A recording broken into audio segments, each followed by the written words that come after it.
So I'm taking a few minutes today to sit down with Kelli Rupe, and Kelli is a member of our church. She also handles our ministry, our social media presence, our website, our mobile app, and so we're going to just take a few moments and talk to her today. Kelli, I just first want to ask how you found our church originally. I found your church online. We lived in Virginia and we were moving here, and I was looking for a place near where we were going to live, which would be a good church for us to go to, and your church came up, so I went online and I saw some of your YouTube videos, and of course it was during the lockdown, and great videos, and I thought this looks like a really good church, really nice people, and turned out to be true. Okay, and great. Here we are. Great. So you moved from Virginia to Englewood, and you moved with who? We moved our folks down with us, so my parents live with myself and my husband.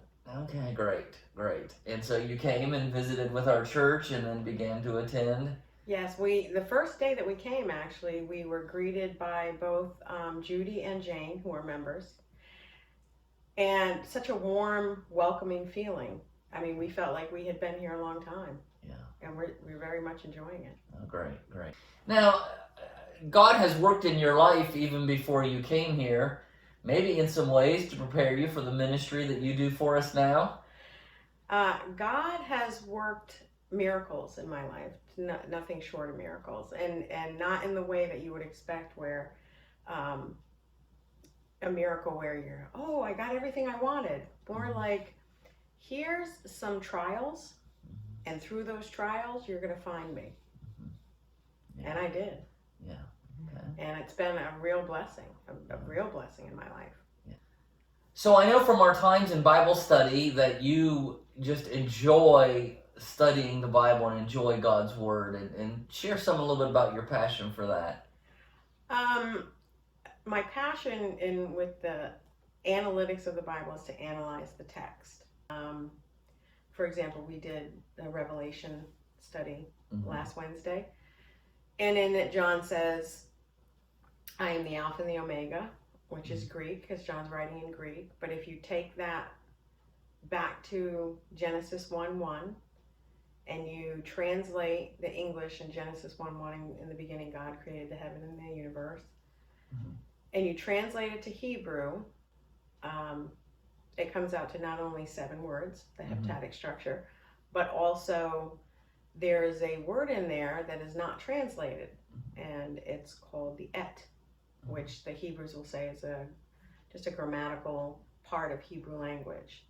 But it's actually made up of the Aleph and the Tav, which is the Alpha and the Omega in the Greek.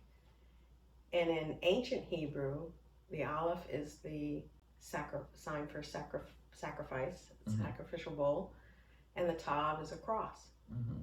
And that et occurs over 7,000 times in the Bible. So it's stuff like that I find extremely fascinating. So Kelli, as you have come to our church and become a part of our family, I just wonder, how important is it for us as a church to be attracting new people and to be conscious of new people and making sure that they feel welcome when they come? I think it's hugely important. When you talk about church life, a lot of churches today are mega churches. They're very large, and even in some of the denominations, the Catholic Church and Methodist Church, big churches, and they don't really know your name, I think. Here, it's much different because it's a smaller church, and everyone knows everybody, and that's great, but one of the pitfalls of that is falling into our same old routines, because that's what we're used to, and that's what we do, and that's what we know.